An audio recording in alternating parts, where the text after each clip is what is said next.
Hello, dear friends. I'm Beatrice. Every week, I receive letters from people carrying stories they've kept buried for years. Some are about forgiveness, some are about regret, and some remind us that betrayal doesn't always come from strangers. Today's story was sent to me by a woman named Helen from Connecticut. She asked me to change only a few identifying details, but everything else happened exactly as she remembers it. This is her story. The doctor looked at me with genuine sympathy before saying the words that changed everything. "Mrs. Carter, your insurance was canceled 4 months ago." I laughed. There had to be a mistake. I paid every premium for over 20 years. Then the billing clerk quietly added something I still hear in my nightmares. "The cancellation request came from someone with full authorization on your account. There were only 2 people with that authorization, me, and my son." What I discovered over the following weeks didn't just destroy my family. It ended with hundreds of wealthy people watching me take away the one thing my son loved more than his own mother, and he never saw it coming. I was 71 years old when I learned that growing old doesn't protect you from betrayal. If anything, it makes you easier to betray. My name is Helen Carter. I live in a quiet town in Connecticut, in the same colonial house my late husband Richard and I bought nearly 40 years earlier.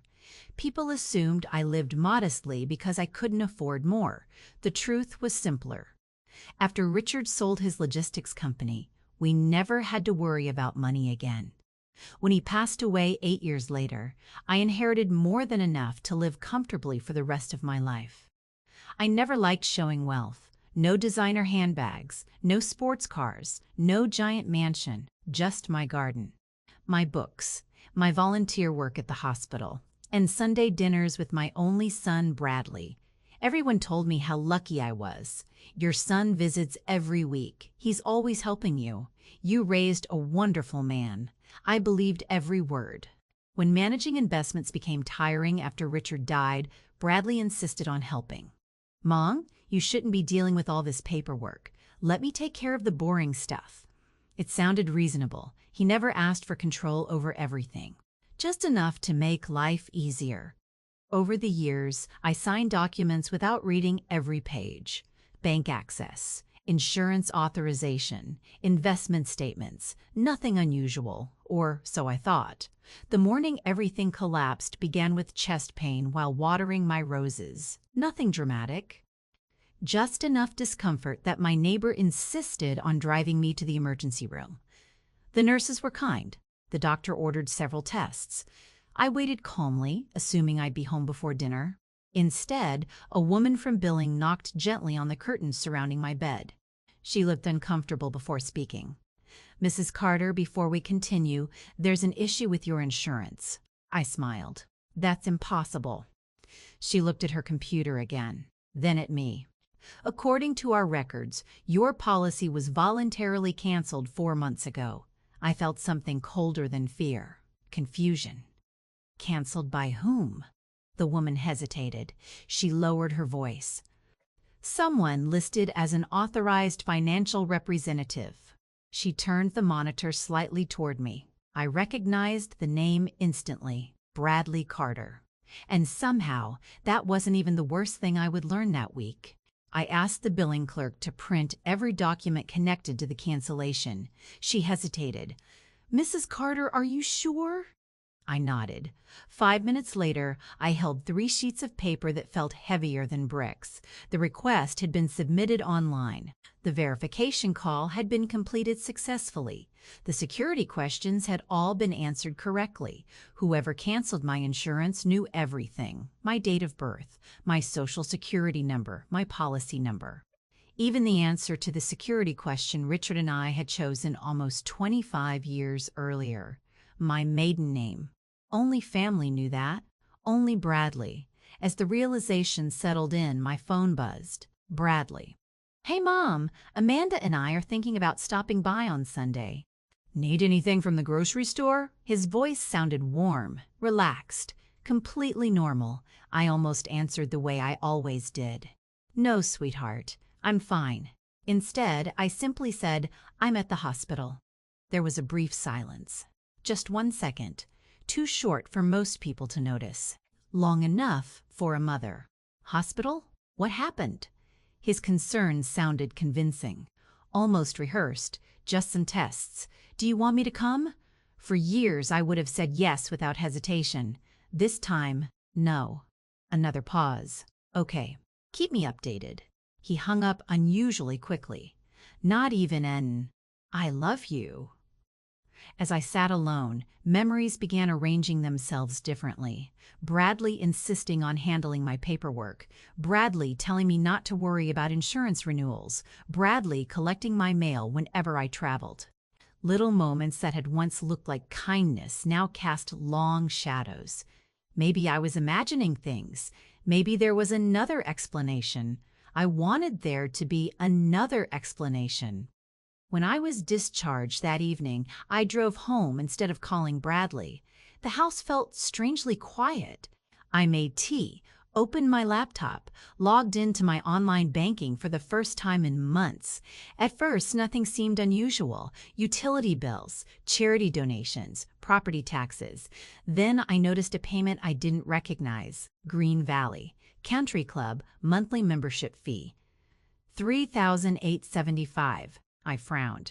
I had never played golf, never visited the club, never even been inside its gates. Then I checked the month before. The same payment. And the month before that. And the one before that? 4 months. Exactly the same month my health insurance disappeared. I wasn't looking at a mistake anymore. I was looking at a trail, and I had the terrifying feeling that following it would cost me far more than money. I barely slept that night. Every time I closed my eyes, I saw Bradley at 10 years old, proudly handing me a handmade Mother's Day card that read, "I'll always take care of you. Children grow up. Promises don't always survive the journey." By sunrise, I had made a decision. I wasn't going to accuse him. Not yet. People reveal far more when they believe you know nothing. The next morning, I called my financial advisor, Martin. He had worked with Richard for almost 30 years and knew our family's finances better than anyone outside the house. "Martin," I said calmly, "I'd like copies of every transaction Bradley has authorized over the last 12 months. There was a long silence. "Helen, is something wrong?" "I hope not." That was the biggest lie I'd told in years. By noon, a secure folder landed in my inbox. I expected a few questionable payments. Instead, I found a pattern. The insurance premium stopped in February. 3 days later, Green Valley Country Club. Initiation fee. $48,000. I stared at the number until it blurred.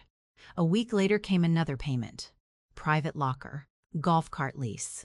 Dining account. Guest privileges. Wine society. Tournament registration. Luxury wasn't the surprise. Bradley had always liked expensive things. The surprise was where the money had come from. Every payment matched almost perfectly with expenses that had disappeared from my accounts. Insurance, medical reserve, prescription budget, even the emergency fund Richard had insisted I keep untouched. It wasn't random spending, it was substitution. He hadn't simply wasted my money, he had replaced my safety with his lifestyle. My hands trembled as I kept scrolling. Then something else caught my attention. Most of the charges weren't in Bradley's name. They were under Amanda Carter. Why? Was he trying to hide them? Or was Amanda the one making the decisions?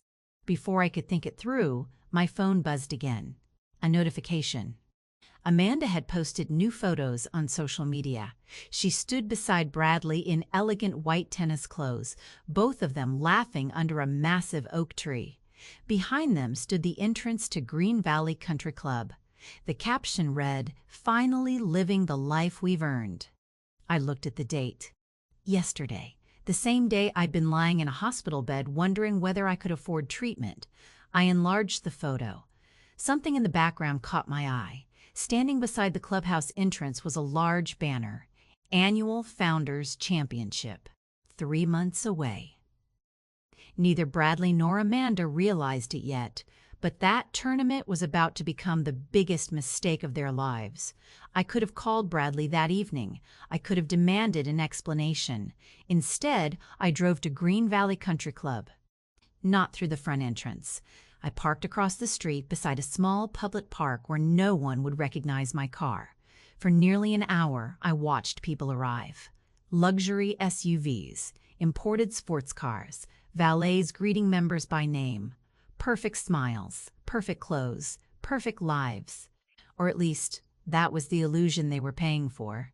Then Bradley arrived. He stepped out of a brand new black Range Rover, not leased, purchased. I knew because Richard had taught me to notice details. The dealer plates were gone, and Bradley had never mentioned buying a new vehicle. Amanda climbed out beside him wearing a white designer dress I had seen in a fashion magazine weeks earlier. I remembered thinking, who actually spends that much on a dress? Now I knew. Not them. Me. The two of them laughed as they walked toward the clubhouse. A porter rushed to greet them. "Good afternoon, Mr. and Mrs. Carter." The way he said it caught my attention, not as new members, as people who had already become familiar. They belonged there. They had built a reputation there. Bradley shook hands with several members. Amanda kissed two women on the cheek as if they'd known each other for years. One older gentleman clapped Bradley on the shoulder. "You'll be captain of this place before long." Everyone laughed. Bradley smiled. "I've got big plans." Those 4 words settled heavily in my chest. Big plans. With whose money? After they disappeared inside, I crossed the street. The receptionist welcomed me with a polished smile. "Thinking about membership?" I smiled politely. "Just curious. I've heard wonderful things." She handed me a glossy brochure. Membership packages, private events, corporate tournaments, board of governors. Then one sentence stopped me. Green Valley is currently accepting private investment opportunities for qualified individuals. Investment opportunities? Country clubs didn't usually advertise that. I looked around. The carpets were immaculate. The lobby sparkled. But beneath the polish, small cracks began to appear, paint peeling near a window, an empty dining room at lunchtime, several locked offices, staff whispering to one another. This wasn't a thriving club. It was a beautiful building trying very hard to hide that it was bleeding money. As I thanked the receptionist and turned to leave, I overheard 2 employees speaking quietly near the entrance. "If they don't find another investor before the championship." The other man sighed. The bank will force a sale." I kept walking as though I hadn't heard a word, but inside something shifted. For the first time since leaving the hospital, I stopped thinking about revenge. I started thinking about opportunity. And somewhere inside that struggling country club, the first pieces of a very different plan began falling into place. That evening, I didn't cry. The tears had already come and gone. What remained was something colder: clarity. I unlocked the study I hadn't entered in months. Richard's office had stayed exactly as he left it. His leather chair still faced the window overlooking the garden. His reading glasses rested on an open book. Even after 8 years, I couldn't bring myself to move them. I sat behind his desk and opened the bottom drawer. Inside was a thick folder labeled in his neat handwriting, "If anything ever feels wrong." I smiled. Despite everything, Richard never trusted appearances. "Successful people lie," he used to tell me. "Desperate people lie even better." The folder contained contact information for our attorney, accountant, broker, and several long-time business partners. Tucked between the papers was a handwritten note. "Helen, if someone ever pressures you to make a quick financial decision, don't argue. Slow down. Time exposes almost every lie." I read it 3 times.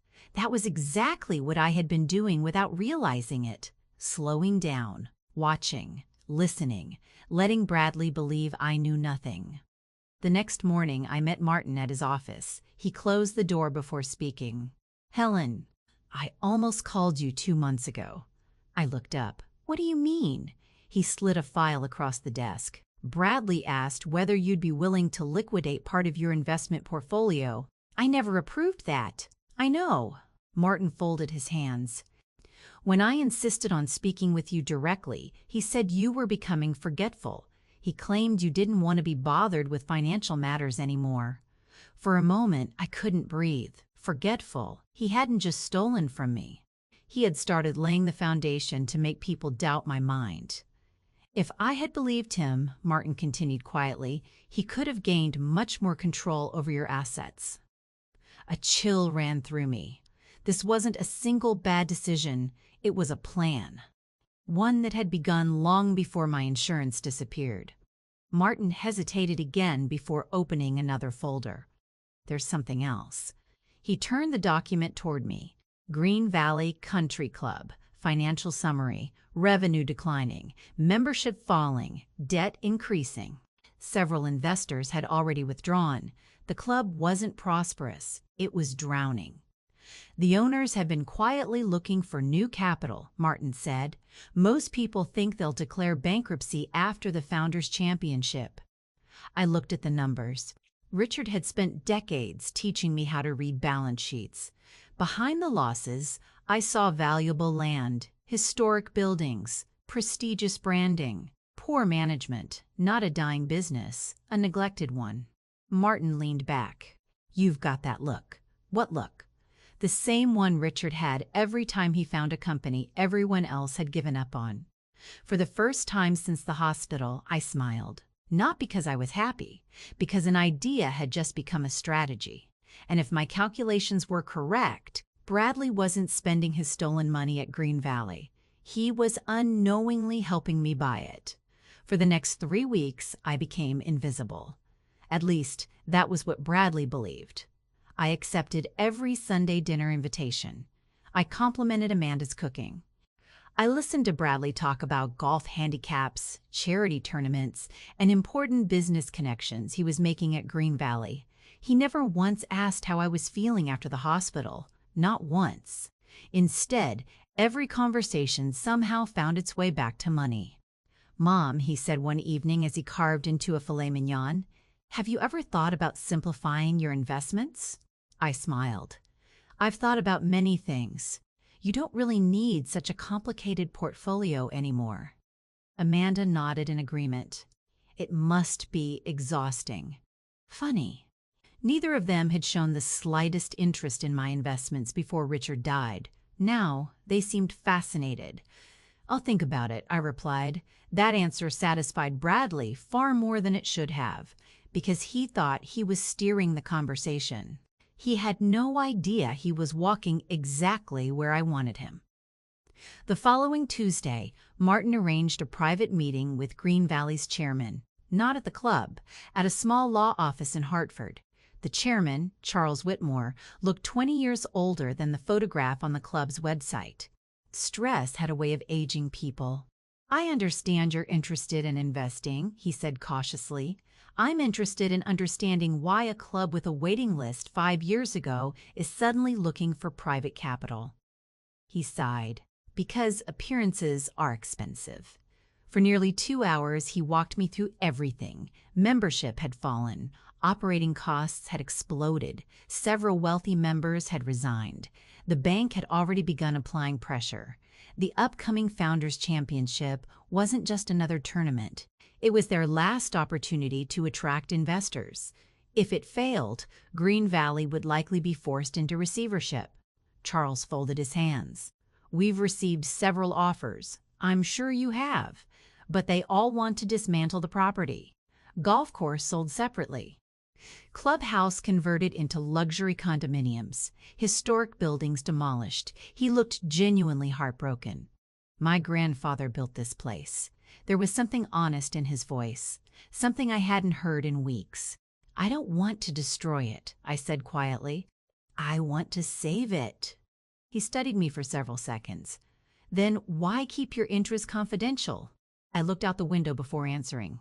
Because there are members who still believe this club belongs to them. And they're about to learn the difference between being a member, I paused, and having an owner. Charles didn't smile, but for the first time that afternoon, he looked hopeful. As we shook hands, he said something that lingered in my mind during the drive home. "Mrs. Carter, once this process begins, there's no turning back." I met his eyes. I passed that point the day my son canceled my health insurance. Neither of us realized it yet, but someone else had already started asking questions about a mysterious investor quietly buying pieces of Green Valley. And that someone was much closer to Bradley than either of us expected. A week later, Bradley invited me to lunch. That alone was unusual. He almost always came to my house. Meeting at an upscale restaurant 20 minutes away felt deliberate. He was already waiting when I arrived. Designer blazer, new watch, perfect smile. He stood and kissed my cheek. "You look great, Mom." It was the kind of compliment people give when they haven't really looked at you. We ordered lunch. For nearly 20 minutes, he avoided any serious conversation. Instead, he talked about golf, networking, business opportunities, people he had met at Green Valley. He spoke about the club as if he already owned a piece of it. Then, almost casually, he asked, "Had you talked to Martin recently?" There it was, the real reason for lunch. "I spoke with him last week." His smile stiffened for the briefest moment. "Really? About what?" "Oh, investments." I watched his eyes, not his face, his eyes. Richard always said they betrayed people long before their mouths did. Bradley's pupils narrowed. "What kind of investments?" I'd been reviewing the portfolio. He picked up his glass too quickly. "I told you I could handle that." "I'm sure you could, but I'd rather understand it myself." For the first time all afternoon, he looked uncomfortable, not angry, concerned. As if something had shifted outside his control, he recovered quickly. "I just don't want people taking advantage of you." The irony was almost unbearable. After lunch, Bradley insisted on walking me to my car. Before I got in, he placed a hand gently on my shoulder. "Mom, yes? If anyone contacts you about business deals, especially investment opportunities," he forced a laugh. "Promise you'll talk to me first." I smiled warmly. "I promise, I'll be careful." It wasn't a lie. I intended to be extremely careful. That evening, Martin called. "Helen, we've got a problem." "What happened?" "Someone has been asking questions." My grip tightened on the phone. "About me?" "No. About whoever is buying Green Valley." My heartbeat quickened. "Who?" "We don't know. They've contacted 2 minority shareholders." "What did they ask?" Martin hesitated. "They wanted to know whether a large acquisition was happening behind the scenes. That wasn't public information. Only a handful of people knew. Someone had noticed. Someone smart. Someone patient." I walked toward the window overlooking my garden. The roses were beginning to bloom again. Richard used to say that timing was everything in business. Reveal your hand too early, you lose. Reveal it too late, you lose anyway. My phone vibrated again. A message from Bradley. "Love you, Mom. Just looking out for you." I stared at the words for a long time.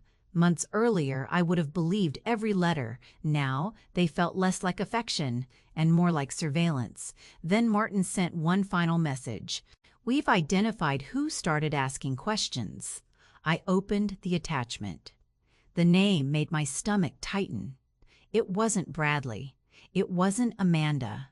It was the chairman of Green Valley's Board of Governors, a man whose approval would determine whether my plan succeeded or collapsed before it truly began. The chairman of Green Valley's Board of Governors was named Thomas Langford, 73 years old, retired investment banker, 40-year member of the club. According to Martin, he was the only person capable of convincing the remaining shareholders to reject my offer. "He doesn't care about the money," Martin explained. "He cares about tradition. Has he seen my proposal?" "Not yet." "Then why is he asking questions?" Martin sighed. "Because he's suspicious by nature. Richard would have liked him. I wasn't sure whether that was comforting or terrifying." 2 days later, Thomas agreed to meet me. Not at the club, not at his office. He invited me to his home. That told me something immediately. He wanted a conversation, not a negotiation. His house overlooked Long Island Sound, elegant without being extravagant. When he opened the door, he didn't smile. "You don't look like someone trying to buy a country club." "I've been told that before." He motioned me inside. I expected someone younger. I expected someone less curious. For the first time, he almost smiled. Tea arrived before business did. For nearly 30 minutes, we spoke about everything except Green Valley, Richard, Connecticut, gardening, widowhood. Only after the second cup did Thomas lean forward. "So, why Green Valley?" I had prepared several answers. None of them felt right. The honest one? "I prefer expensive honesty over cheap charm." I nodded. "My son belongs to your club." "I know. He believes membership makes him important." Thomas remained silent. He canceled my health insurance. The room became perfectly still. He used the money to pay for his membership. Thomas slowly removed his glasses. "I assume you have proof." "I wouldn't be sitting here if I didn't." He didn't ask to see it. Instead, he looked toward the fireplace. "My daughter stole from me. I hadn't expected that. 22 years ago." His voice remained calm. "I forgave her." "Did she change?" "No." Another long silence. People usually mistake forgiveness for permission. That sentence landed harder than anything he'd said so far. "I don't intend to destroy Green Valley," I told him. "I believe you. I intend to save it. I believe that too. But—" He stood and walked toward the window. "What exactly do you intend to do once you own it?" There it was, the real question. Not whether I could buy the club, what kind of owner I would become. I answered without hesitation. "I won't punish innocent people." "And your son?" I looked directly at him. "My son will face the consequences of his own choices." Thomas turned back toward me. For the first time since I'd arrived, he extended his hand. "You have my vote." Relief washed over me, until he added one final sentence. "But there's something you don't know." "What is it?" "Bradley has been telling members he's expecting to join the board after the Founders' Championship." I felt my heartbeat quicken. Thomas's expression darkened. "And he's been saying the current owners are too old to stop him." At that moment, I realized something chilling. Bradley wasn't just stealing from me anymore. He was already planning his next conquest, and he had absolutely no idea that the woman standing in his way was his own mother.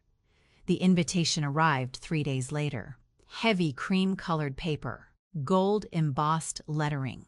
The kind of invitation designed to impress people before they even opened it. Green Valley Country Club Founders Championship, gala black tie, required. I almost laughed. Bradley had invited me himself. At the bottom of the card, he'd written a short note. "Mom, I'd really love for you to see everything Amanda and I have built here." Built. An interesting choice of words. He hadn't built anything. He had purchased admiration with money that wasn't his. Sunday dinner felt strangely normal. Amanda served roasted chicken. Bradley opened an expensive bottle of wine. They laughed more than usual. Too much, perhaps. People often become overly cheerful when they're trying to convince themselves everything is under control. Halfway through dinner, Bradley smiled. "So, did you get my invitation?" "I did." "You'll come, won't you?" "I wouldn't miss it." Amanda clapped her hands together. "You're going to love it." "I've never actually seen the ballroom." Bradley grinned. "It's incredible. The board will be there. Investors, politicians, judges, business owners." He paused. "I've worked really hard to earn their respect." I looked at him for several seconds before answering. "I'm sure you have." He mistook the sentence for approval. It wasn't. The following morning, Martin called. "It's done."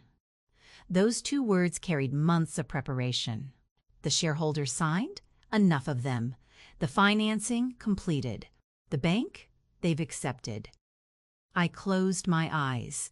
"So," Martin smiled through the phone. "As of 9,117 this morning, 1. You are now the majority owner of Green Valley Country Club.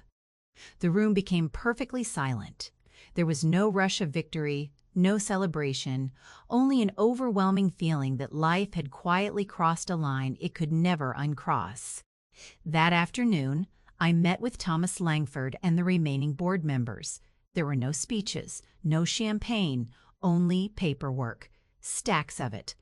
The final document transferred operational authority effective immediately. Thomas slid a small velvet box across the table. Inside was an old brass key. "The original clubhouse key," he said. "It has belonged to every owner since 1928. I turned it over in my hand. It wasn't valuable, not financially, but symbolically, it weighed more than gold." Before leaving, Thomas asked one final question. "What are your first instructions as owner?" I didn't need time to think. No public announcement. Several board members exchanged confused glances. Thomas raised an eyebrow. "You don't want anyone to know?" "Not yet." "Why?" I carefully placed the brass key back into its box. "Because Bradley believes the championship is the day he'll become one of the most powerful members of this club." I looked around the room. I'd rather let him enjoy that belief for a little while longer. No one spoke. Then Thomas quietly nodded. "I suppose surprises are more effective when everyone walks willingly into them." Exactly. Bradley thought he was preparing for the greatest day of his life. In reality, he had just accepted an invitation to watch his own world disappear. The Founders' Championship arrived on the first Saturday of September.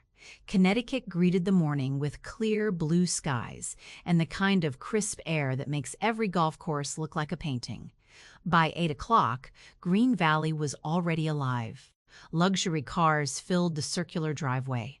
Television crews set up near the 18th green. Servers hurried between white tents carrying silver trays of champagne. The championship was more than a tournament. It was a performance, and everyone wanted to be seen. I arrived just after noon, not through the members' entrance, through the private entrance reserved for executives and board meetings. Thomas greeted me with a quiet handshake. "You'll stay upstairs until the ceremony. Has anyone asked about the ownership transfer?" "Several." "And?" "We've told them the announcement will come during tonight's reception." I nodded. Exactly as planned. From the second-floor conference room, I watched the tournament unfold through tall windows overlooking the course. Bradley looked happier than I had seen him in years. He laughed with judges, shook hands with local politicians, introduced Amanda to wealthy donors. Every conversation seemed to increase his confidence. Several members slapped him on the back. One of them said loudly enough for nearby tables to hear, "Only a matter of time before you're on the board." Bradley smiled without correcting him. He wanted people to believe it. Perhaps he already believed it himself. Late in the afternoon, Amanda excused herself from the terrace. She walked into a quiet hallway and took out her phone. One of the security cameras captured the entire conversation. Thomas handed me a tablet. "You should probably hear this." I turned up the volume. Amanda spoke in a hurried whisper. "Has she signed anything else?" A man's voice answered. "We don't know." "What about the investment accounts?" "Nothing has moved." Amanda exhaled. "Good. If we can keep her calm for another month. Everything should transfer smoothly." My heartbeat slowed. Not because I was surprised. Because every remaining doubt disappeared. Amanda hadn't been following Bradley. She had been helping him. Every smile, every hug, every concern for my health. It had all been part of the same performance. Thomas quietly locked the tablet. "I'm sorry. So am I."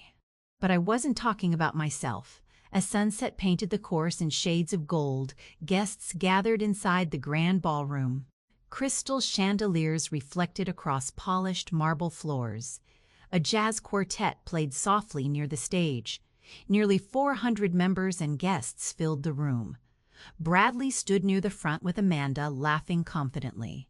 A master of ceremonies stepped onto the stage. "Ladies and gentlemen, before presenting this year's Founders Trophy, Our board has one important announcement regarding the future of Green Valley Country Club. The room fell silent. Bradley straightened his jacket. Amanda squeezed his hand. They both looked toward Thomas. Neither of them noticed that another set of doors had just opened behind the stage, and that every member of the board had quietly turned to face the same direction. The ballroom grew quiet. 400 conversations faded into silence. Thomas Langford stepped to the microphone. "Ladies and gentlemen, before we present tonight's championship trophy, the board has an important announcement." Bradley folded his hands in front of him. Confident. Relaxed. Amanda leaned closer and whispered something that made him smile. They both looked toward Thomas. Neither of them looked toward the side entrance. That was where I was standing, hidden behind the curtain, waiting. Thomas continued. "As many of you know, Green Valley has faced significant financial challenges over the past several years." A murmur spread through the room. Many members hadn't known, others pretended not to. Several months ago, the board began searching for an investor willing not only to preserve this club, but to secure its future. Bradley's smile widened. He glanced toward several members as if expecting applause. One man even gave him a subtle thumbs up. He genuinely believed this announcement had something to do with him. Then Thomas said, "I'm pleased to announce that the transaction has been completed." The ballroom erupted into applause. Bradley actually nodded in satisfaction. Amanda whispered, "I told you." Thomas raised one hand. "The board would now like to introduce the new majority owner of Green Valley Country Club." He turned toward the side entrance. "Ladies and gentlemen, Mrs. Helen Carter." For one heartbeat, no one moved. Then I stepped into the light. The applause stopped almost instantly. Bradley's expression changed so slowly that it almost looked painful. Confusion, recognition, disbelief, then absolute terror. Amanda's smile disappeared before she even realized it. I walked calmly toward the stage. Every step echoed through the silent ballroom. I wasn't wearing diamonds or an expensive designer gown, just a navy blue dress Richard had always loved because, in his words, it lets people notice you before they notice your clothes.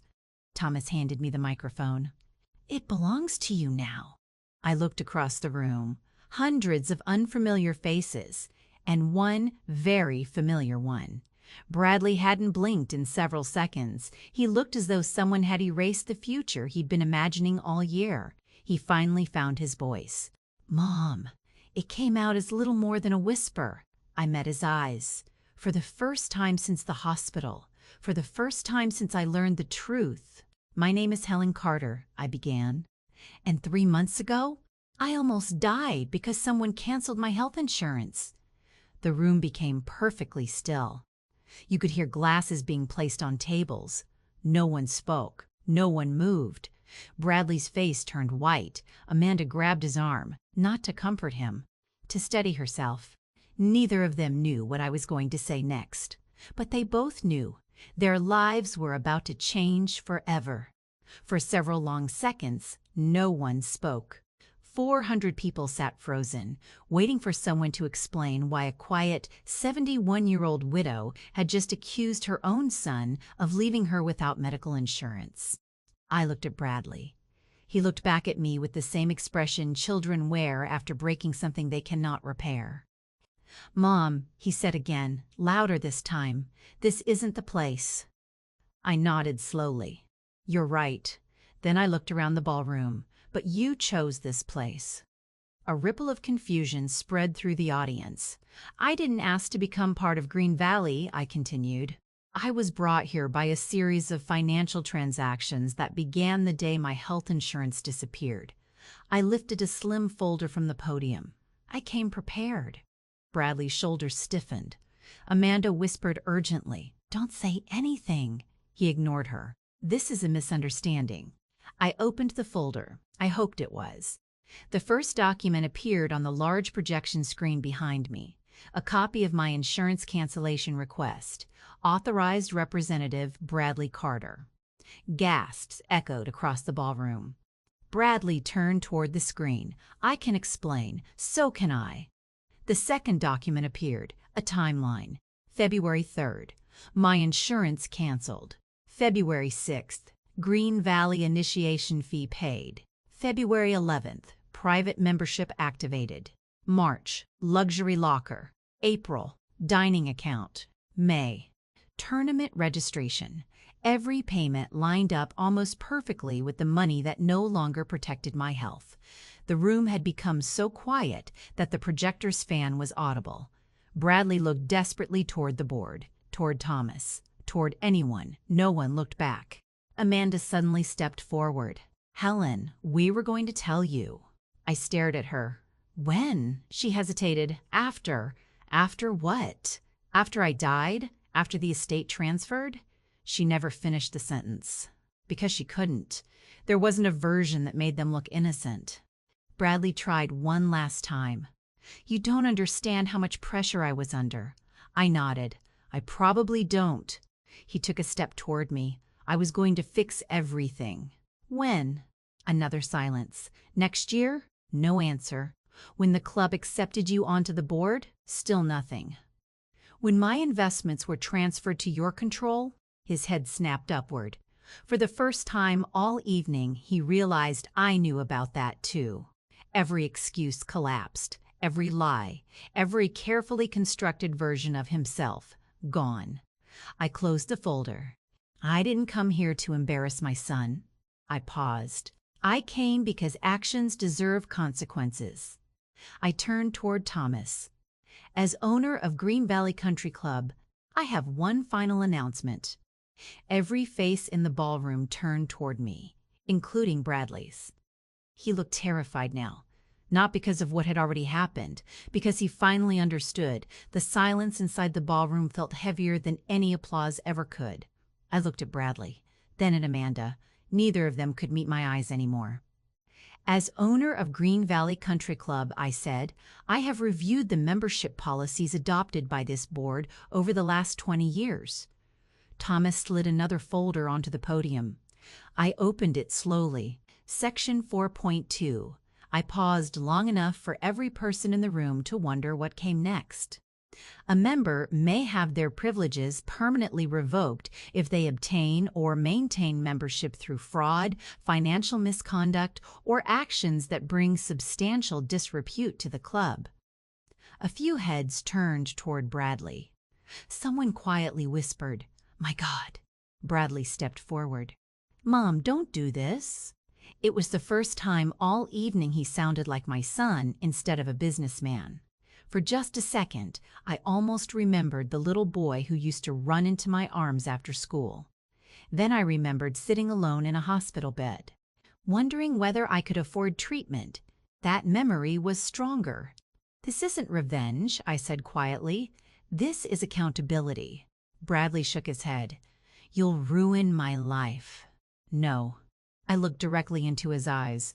"You made that decision months ago." I turned toward Thomas.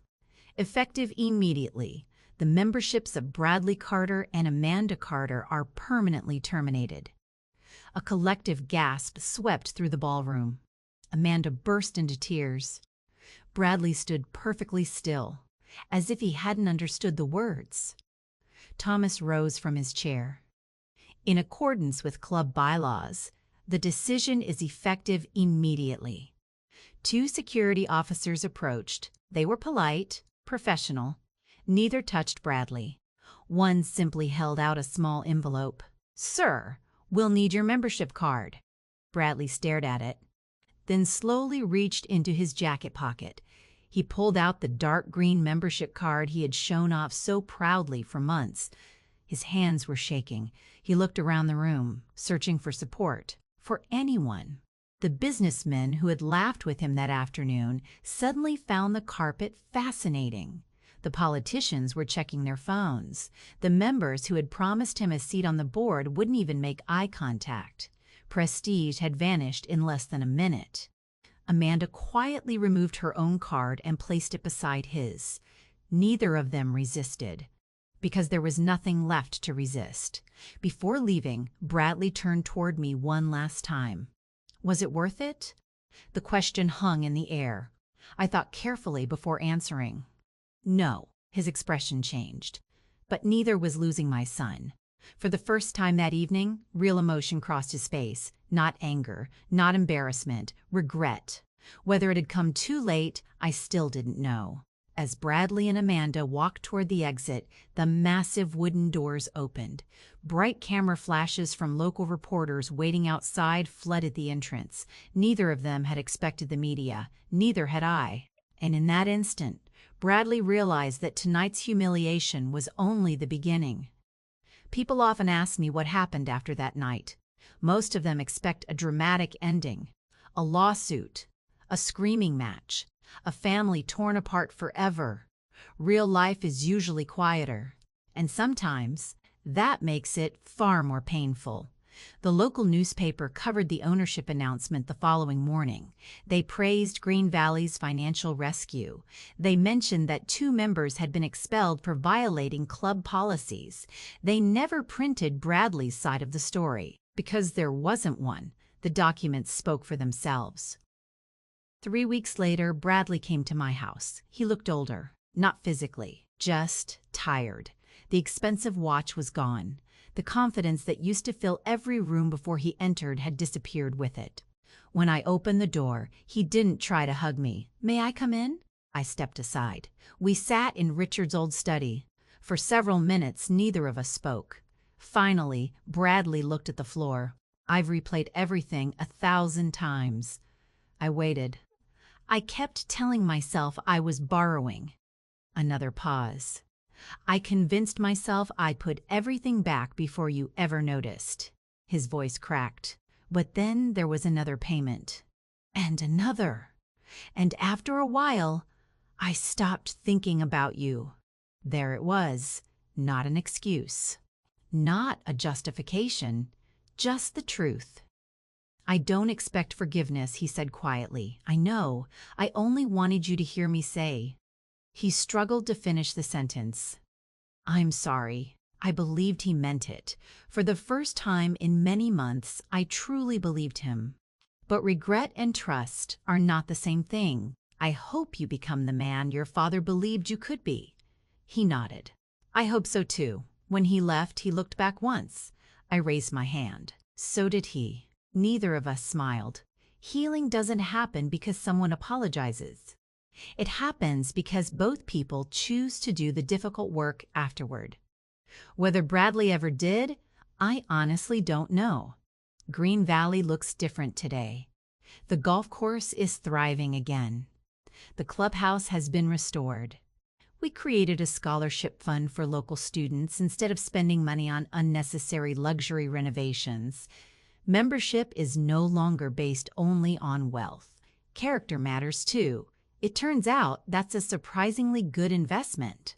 Sometimes I walk past the first tee early in the morning before anyone arrives. The air is quiet. The grass is still covered with dew.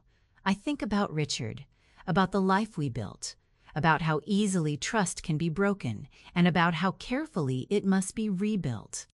If this story has taught me anything, it's this. The people who betray you often believe they're stealing money. What they're really stealing, is the privilege of being trusted again. And once that's gone, no fortune on earth can ever buy it back.